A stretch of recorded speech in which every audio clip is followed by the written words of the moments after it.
Sergio, ¿Qué haces, Gustavo? buenas noches, gracias, ¿Cómo estás? Gracias por venir, Qué fácil que la ven, algunos, Debe tener muchos clientes el consultor. Qué tremendo, ¿no? Le falta agregar que el taxista tiene que luchar con la competencia desleal de Uber también. Claro, sí. ¿Cuántas calles que le falta? ¿Dónde está el oro, Sergio? Bueno, nosotros tomamos conocimiento extraoficial de que había habido algunos movimientos de oro sobre el Tesoro del Banco Central por distintas fuentes, diversas, inclusive algunas periodísticas, y decidimos hacer, en el marco de la Ley de Acceso a la Información Pública, un pedido al presidente del Banco Central, que es quien tiene que responder legalmente, porque es un ente autárquico, preguntándole si habían existido esas operaciones. Más precisamente le citamos 2 días, el 7 de junio, el 28 de junio, y para qué había sido si confirmaba esas operaciones y cuál había sido el destino, cuál había sido la operación, con qué fines, si tenía tratamiento en el orden del día del directorio, si el directorio, cuál habían sido las ponencias de los directores, y también si había sido notificada la sindicatura del banco a los efectos de su fiscalización. Al día de hoy el presidente no ha contestado, supongo que se irá a tomar todo el tiempo que establece la ley, que son 15 días, y puede pedir una prórroga, pero sí, bueno, el ministro nos sorprendió el día viernes haciendo un anuncio de que esas operaciones habían existido. Calculo que el ministro tiene información clasificada, calificada, y está bien que así sea, el ministro de Economía de la Nación, pero nos sorprendió y con la soltura con la que habló de por qué se había dispuesto de ese oro. Dijo, es como tener un inmueble adentro del Banco Central. Utilizó un término no muy feliz, habló retorno. se puede obtener un retorno. Habló de retorno, es verdad. Supongo que quiso decir que quiere mejorar la tasa de rentabilidad de ese inmovilizado. Cuando uno envía el oro afuera, hay diversas situaciones por las que lo hace, pero básicamente pueden ser 3. Una, porque lo vas a cambiar metal por billete, porque tenés problemas y querés usar el billete para algo, para intervenir en el mercado cambiario, para dar un préstamo, vas a ver. Una segunda opción, que es que el Banco Internacional de Pagos, que es Basilea, que es donde se nuclean los bancos centrales, te dé un préstamo sobre la base del oro que vos tenés en garantía y te cobre una comisión. Entonces ahí tampoco hay negocio para el Estado argentino, tiene que pagar. Y tiene que explicar por qué tiene problemas que necesita el dinero. El problema nos enteramos el viernes cuando vimos los números del Central y nos damos cuenta todo que tiene reserva negativa. Y el tercero, que es el más complicado, puede ser, que no ha sido analizado aún, que empezás a sacar el oro porque querés dolarizar y te lo llevaste afuera porque para monetizarlo lo tenés que tener fuera del país, como bien dijo el ministro. Y vos decidís llevar todo el oro y de un día para el otro lo vendés, juntás que alguien te quiera prestar plata en el mundo, y decís, bueno, hoy tengo toda la plata para cancelar los pasivos, procedo mañana a dolarizar y cerrar el Banco Central. Ahora sería una locura esto, lo último. Bueno, estamos acostumbrados a las locuras de este presidente y de este gobierno. ¿No sería un acto al borde de la ilegalidad, digo? Mirá, yo voy a esperar, he sido muy prudente, habrás visto que mis declaraciones, yo he sido muy prudente, estoy esperando la información oficial para poder opinar al respecto. Respecto a la operación que él hace referencia... ¿Se estima cuánto se llevó? ¿Tienen ustedes una idea? Sí, vamos a esperar que el presidente la diga, no es en la totalidad del oro, no... si uno mira, creo que los seguros de los aviones te cubren hasta 300 millones de dólares, así que deben haber sido cargamentos inferiores a eso. Pero... cuando él habla de que le puede generar un retorno al Estado, una mejor rentabilidad, debe haber querido decir, es porque se puede hacer una operación con el Banco Internacional de Pago, que es compra y recompra del oro, con un proceso de inversión en el medio que también te lo hace el Banco Internacional de Pago, en valorización de monedas y demás. Pero la tasa que paga, o que pagaba, no tengo los números recientes, porque la verdad que esto me sorprendió, esta confesión de partes tan abierta, pero la tasa era el 0,25 anual por esas operaciones. Quiere decir que si fueran 500 millones de dólares los que sacaste, está hablando de 90.000 dólares por mes. Y tenés que sacar la cuenta de cuánto te costó el traslado hacia el aeroparque. Contratar una aerolínea internacional, no sé por qué, nosotros tenemos información de que nos mandaron por una aerolínea británica. ¿Por qué no lo mandaste por aerolíneas? Y tercero, ¿cuánto pagaste de seguro por eso para luego hacer la cuenta si de verdad te deja un retorno o no te deja un retorno? Con el riesgo además de que lo pueden embargar. Sí, vos tenés 2 posibilidades de embargo. Una es en tránsito, que te lo pueden embargar, Cuando hay una operación de Basilea en el medio del Banco Internacional de Pago es mucho más difícil porque la cuenta es del Banco Internacional de Pago, no es específicamente de la Argentina. Es más difícil. Pero también recuerdo, y voy a excluirme de hablar del caso Venezuela, oro, y del caso Rusia, oro, para evitar el comentario posterior de la derecha, de que bueno, es Venezuela.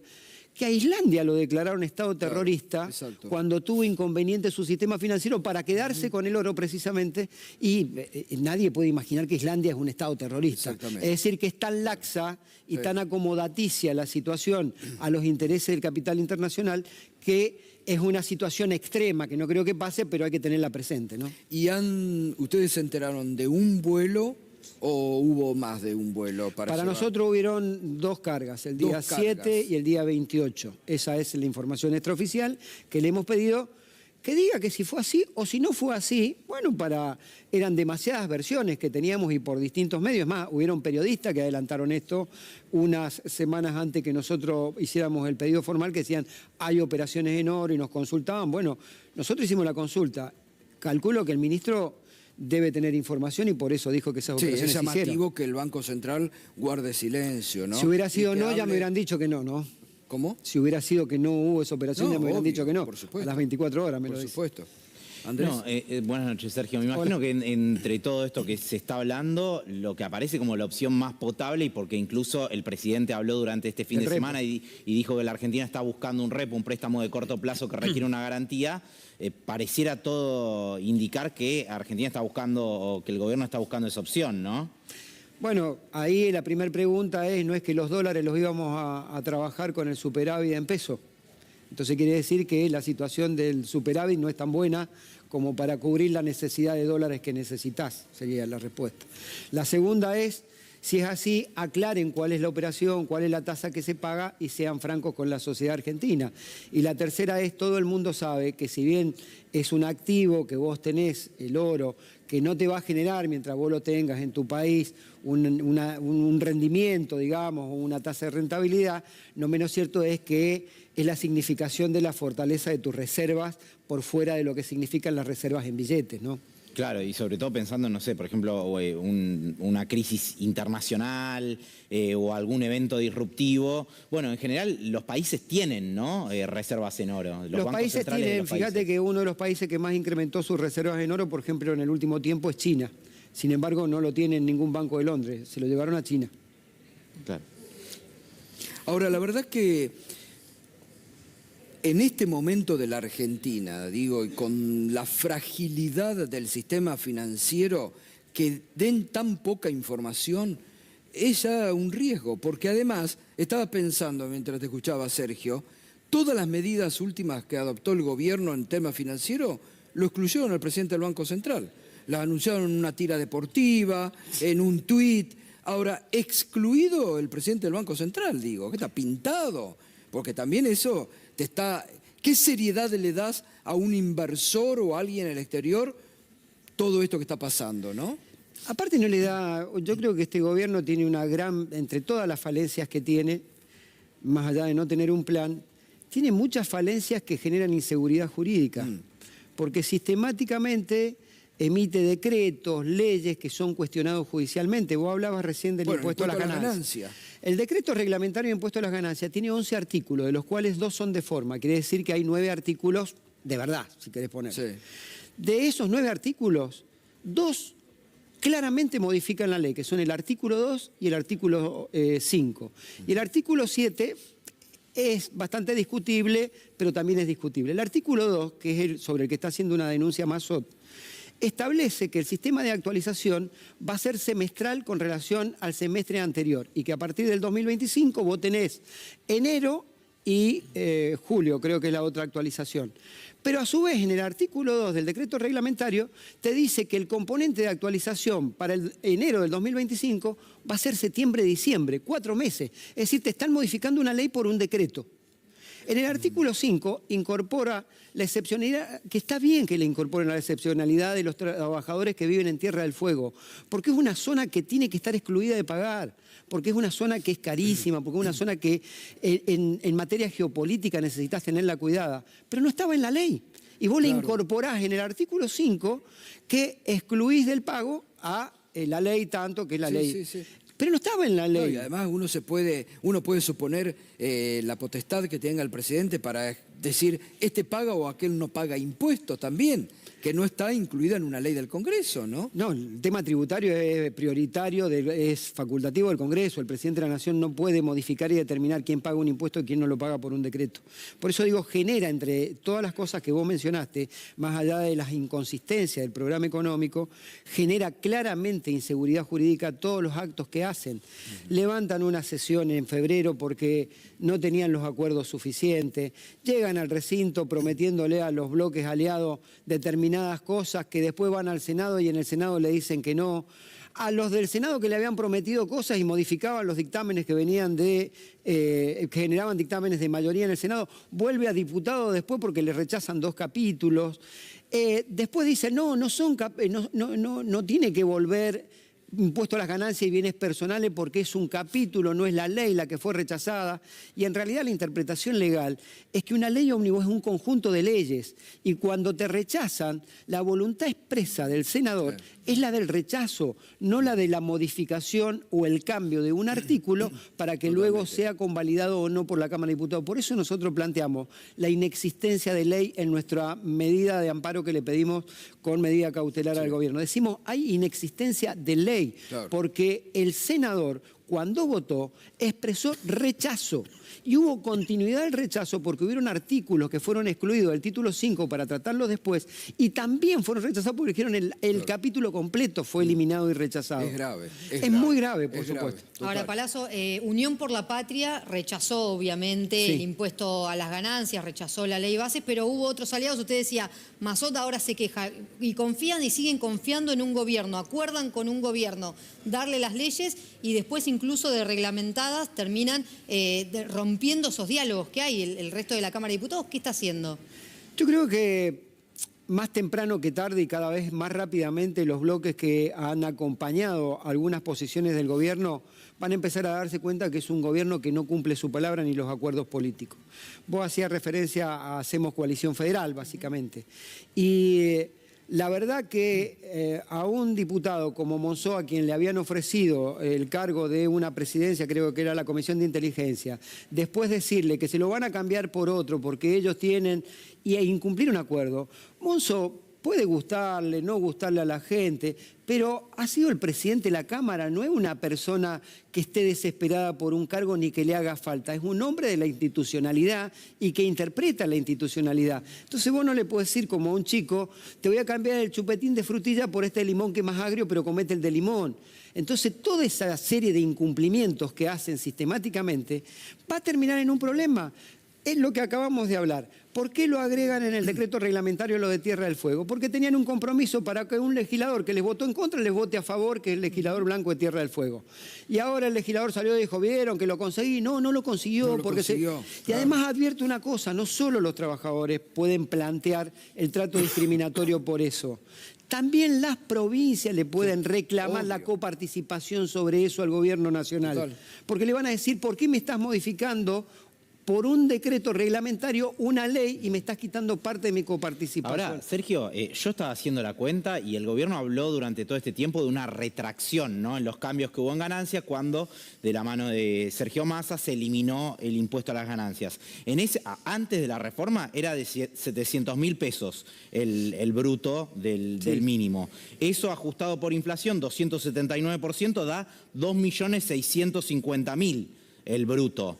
Pero el bruto de ahora es de 1.800.000, o sea, realmente el piso es mucho más bajo que antes de la modificación del impuesto a las ganancias. Mira, es tan grave que el 1.800.000, cuando vos le quitas las cargas sociales, te queda en 1.450.000 aproximadamente. Vos le prorrateás la 12ª parte del aguinaldo, y en nuestro caso el día del bancario, que es casi un sueldo inicial, y ya estás en 1.200.000 aproximadamente. Imagínate a alguien como tantas personas en la Argentina que tiene un proceso de divorcio, de separación, y tiene que pasar una cuota alimentaria de 400.000 pesos, le quedan 800.000 netos. Y la canasta básica para no ser pobre en la Argentina es de más de 900.000. Quiere decir que alguien no llegando a la canasta de pobreza tiene que pagar impuestos a las ganancias. ¿Por qué? Porque el gobierno tomó la decisión política que en lugar de cobrarle a los ricos, poderosos, millonarios y evasores, le decide cobrar a los trabajadores. Para los evasores, perdón en las multas, perdón fiscal. Para los evasores, baja de alícuota en bienes personales de los que tienen en el exterior y te van a cobrar bienes personales si tenés 10 yates en Marbella estacionados o tenés 22 mansiones en Miami, igual que el pobre jubilado que llegó con 2 propiedades, con todos los ahorros de su vida, porque sabe que su jubilación es magra y tiene a lo mejor un departamentito que alquila y se ayuda. Es la misma alícuota que va a terminar pagando, el 0,25. El que tiene 10 yates en Europa, el que tiene 40 mansiones en Miami o el que tiene un departamentito para ayudarse con una jubilación que no le alcanza. Decidió el gobierno que el trabajador sea el que pague en la Argentina y que los sectores que se beneficien son los históricamente sectores beneficiarios y reaccionarios de la Argentina.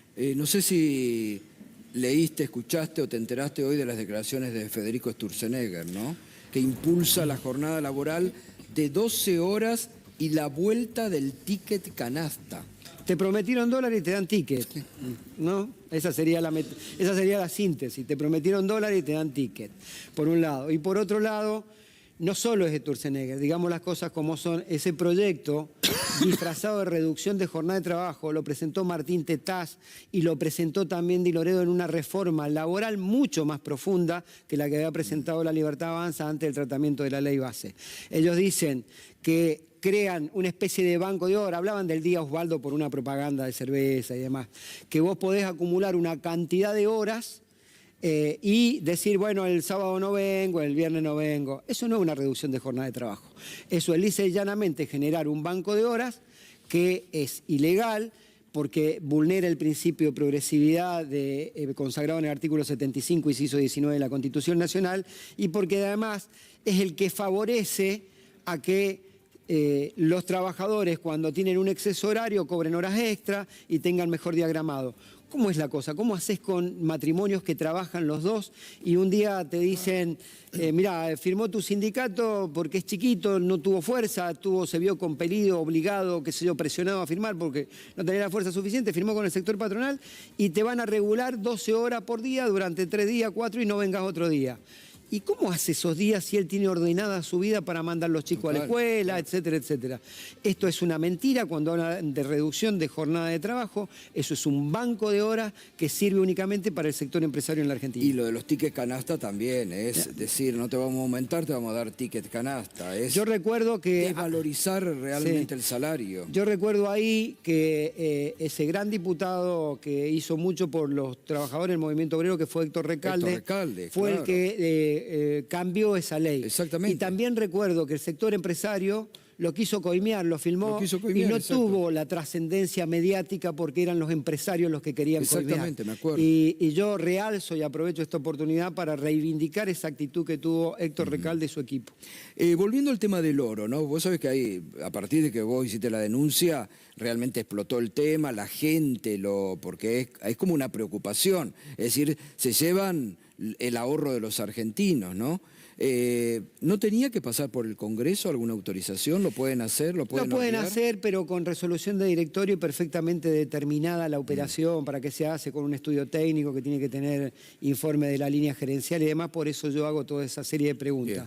E insisto, porque he escuchado, obviamente, como te pasa a vos, a tus compañeros de equipo y a todos los que tenemos una mirada crítica, que decís algo y te llueven después el equipo informal de comunicación del presidente. No hay que amedrentarse. Así que no hay que amedrentarse, hay que seguir adelante.